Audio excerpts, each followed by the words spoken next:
Sweet potato soup with an apple matchstick slaw. Let's go. First step, heat up your favorite sweet potato soup.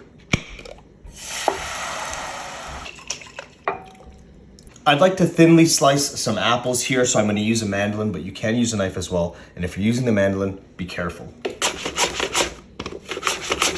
That's the thickness I'm looking for. Now what I want to do is line up the slices and slice them into matchsticks. So it's going to be nice and thin. And again, now with the green, this goes into the bowl. Next up to our apples, some basil.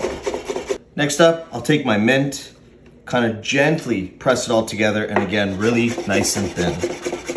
Let's take the basil and the mint, and it goes into my bowl.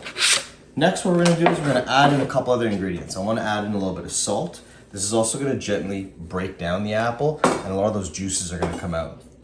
Nice squeeze of lemon. All that's left to do is gently bring this together.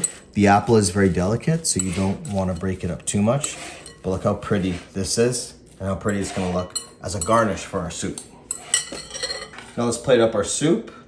Oh man, delicioso. Now for our garnish, our apple matchstick.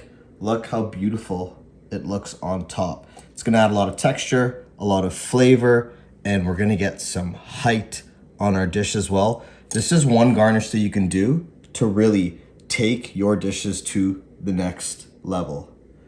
Beautiful.